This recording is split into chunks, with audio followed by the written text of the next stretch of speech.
আমি এখন আছি নরওয়ের সুন্দর শহর বার্গেনে।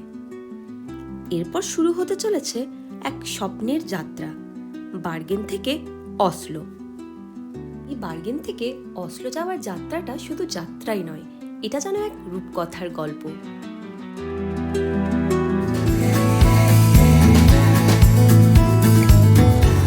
মর্নিং আমার লাভলি বন্ধুরা, আশা করছি সবাই ভীষণ ভালো আছো। আজকে আমরা বেরিয়ে পড়েছি বার্গেন থেকে অসলো যাওয়ার পথে। তো আমরা এখন ট্রেন জার্নি করছি। তো ট্রেনে করে আমরা এখন এই জার্নিটা গোটাটাই হচ্ছে ট্রেন, ফেরি, বাস। তো এইভাবে আমরা অসলো পৌঁছাবো। কীভাবে পৌঁছাচ্ছি সেটাও দেখাবো, আর অসলোতে কী কী করবো সেটাও দেখবো। তো আপাতত ব্লগটা দেখতে থাকো, স্কিপ না করে। ভোরে বার্গেন স্টেশন থেকে রওনা দিচ্ছি। চারিদিক শান্ত, কুয়াশার চাদরে ঢাকা পাহাড় আর লেক যেন ফেরি টেলের মতো। আমরা প্রথমে যাচ্ছি বস পর্যন্ত ট্রেনে, সেখান থেকে ফ্লেম ঘুরব। বস থেকে ফ্লেম যাওয়ার জন্য আমরা গিয়েছিলাম বাস, ফেরি রুট, এবং সেখান থেকে গুদবাগেন হয়ে আমরা ফ্রিয়ড ক্রুজের মাধ্যমে ফ্লেমে পৌঁছেছিলাম।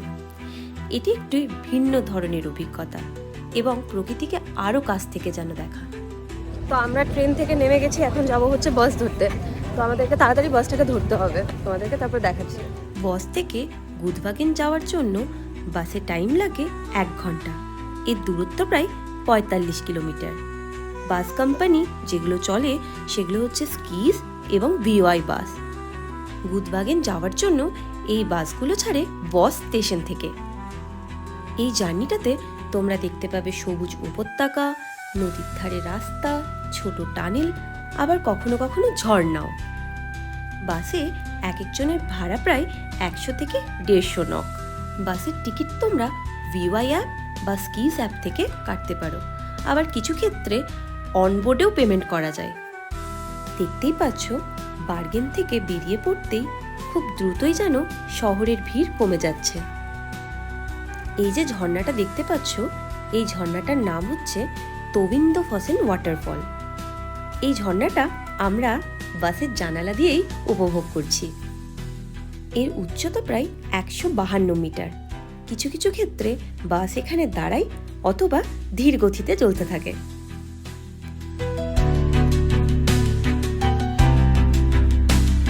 তো আমরা এখন একটা জায়গায় হল্ট দিয়েছি, মানে বাসটা দাঁড়িয়েছে স্টালহেমে।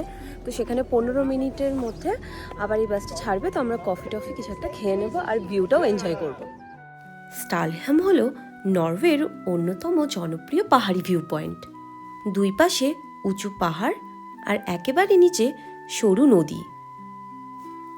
এই রকম ভিউ পয়েন্ট পাওয়ার জন্য আমরা প্রবেশ করেছিলাম স্টালহেম হোটেল।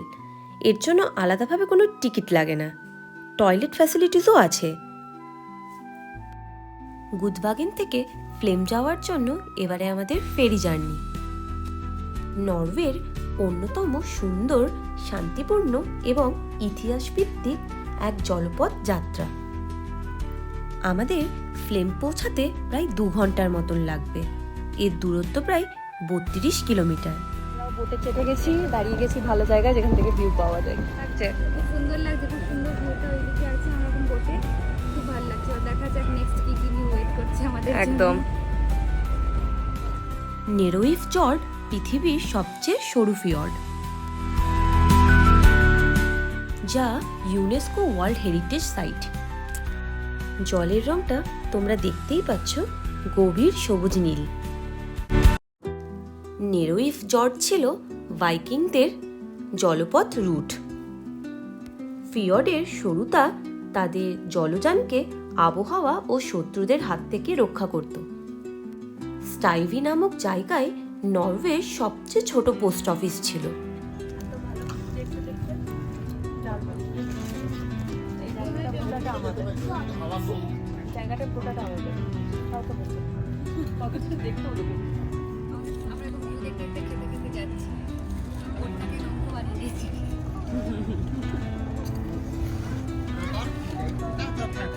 আমাদের বোটের টিকিট প্রাইস ছিল প্রায় 450 থেকে 550 নক।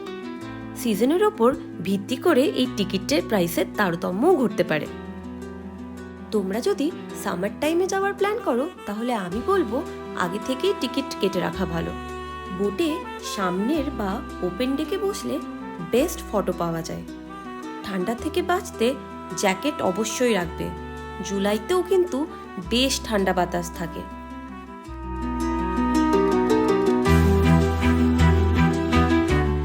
এই জার্নিতে সবচেয়ে বেস্ট এক্সপিরিয়েন্স হলো বোটের ওপরে দাঁড়িয়ে দুই পাশে উঁচু পাহাড়ের মধ্যে দিয়ে যাওয়ার অনুভূতি। পাখির ডাক ছাড়া অন্য শব্দ না থাকা, প্রকৃতির নীরবতা। ঝর্ণার জল প্রায় বোটের গায়ে এসেই পড়ে।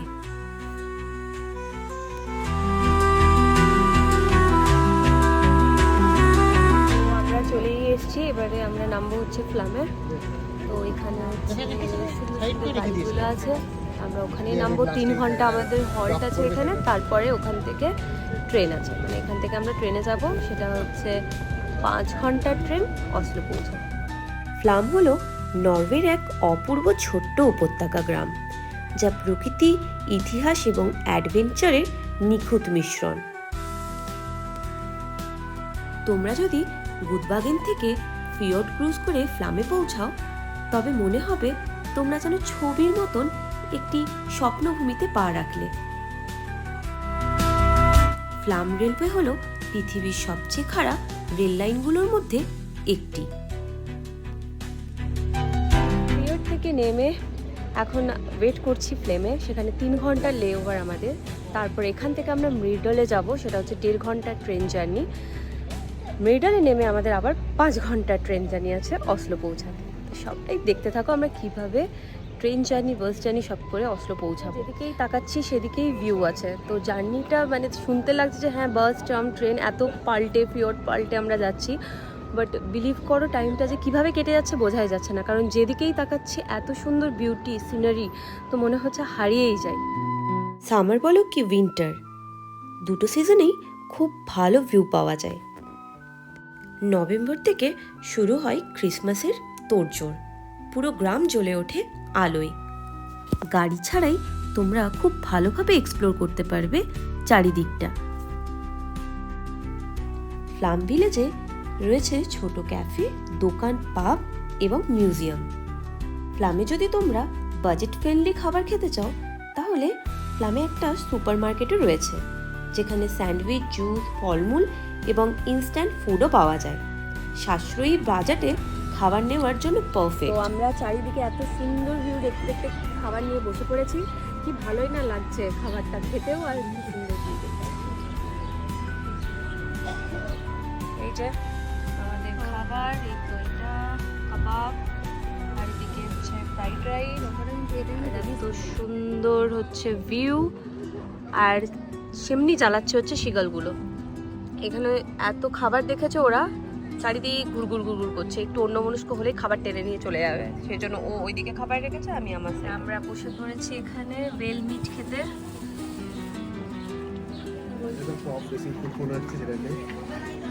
Cheers. তিমি মাছ মাংস, হ্যাঁ তিমি কেমন খেতে?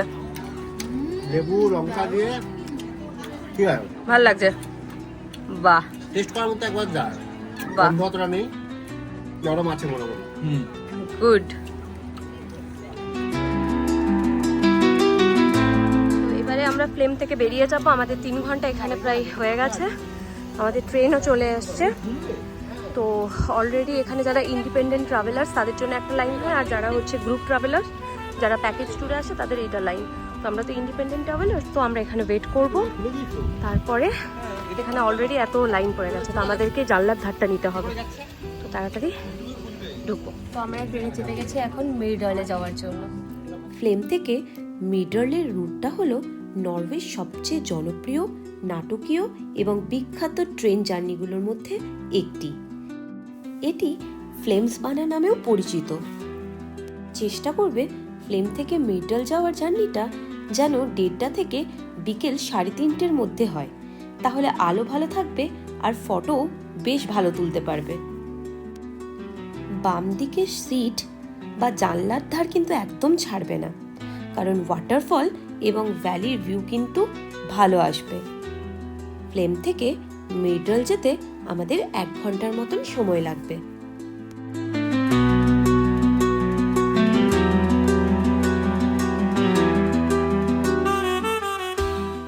মিডল যাওয়ার পথে ক্যাশফোসিন নামে এক ওয়াটারফল পড়ে। সেখানে ট্রেন 5 মিনিটের জন্য থেমে যায় এবং যাত্রীরা এই ওয়াটারফলের সামনে নামে। এই ওয়াটারফলের সামনে লোকাল মহিলা ফোক মিউজিক বা হুলড্রা ডান্স পারফরমেন্স করে। হুলড্রা হলো নরওয়েজিয়ান মাইথোলজির এক রহস্যময় বনকন্যা বা ফরেস্ট স্পিরিট। দেখতে অপূর্ব সুন্দরী নারী। লোকবিশ্বাস অনুযায়ী যারা হুলড্রার ডাকে সাড়া দেয় তারা ফিরে আসে না অথবা বদলে যায়। হুলডার পেছনে একটি গরুর লেজ থাকে যেটা সে লুকিয়ে রাখে।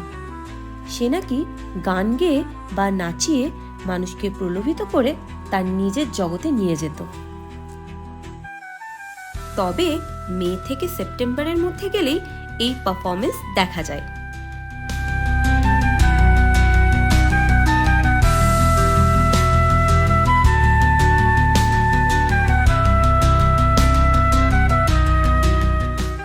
মিরডাল থেকে অসলো যেতে আমাদের প্রায় 5 ঘন্টার মতন সময় লেগেছিল ট্রেনে। নর্ডিক হাইল্যান্ড ইউরোপের সর্বোচ্চ রেলপথ। বরফে ঢাকা পাথুরের প্রান্তর, শুষ্ক ল্যান্ডস্কেপ, হিমশীতল হ্রদ। এপ্রিল থেকে জুলাই পর্যন্ত জমে থাকা তুষার দেখা যায়। এই মিরডাল থেকে অসলো রুটে যাওয়ার সময় ডান পাশে বসলে হ্রদ ও উপত্যকার দৃশ্য সবচেয়ে বেশি ভালো দেখা যায়। মিরডাল থেকে অসলো যেতে আমাদের ট্রেনের টিকিট লেগেছিল প্রায় 450 থেকে 750 নকের মতন।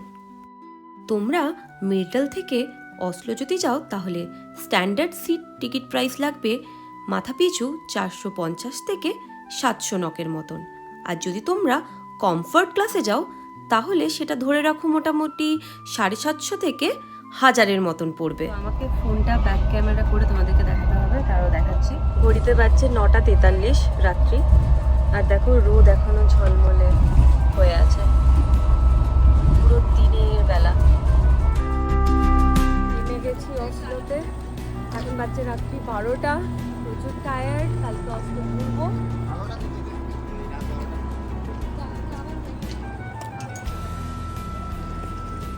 ফ্লেমো মিরডালের রূপকথার উপত্যকা ছাড়িয়ে আমরা চলে এসেছি নরওয়ের রাজধানী অসলোতে। কেমন লাগলো অবশ্যই জানাতে ভুলবে না। যদি একটু ভালো লেগে থাকে তাহলে লাইক, শেয়ার, সাবস্ক্রাইব এবং কমেন্ট করতে ভুলবে না। আপাতত ভালো থাকবে, ভালো রাখবে। Love you all and take care.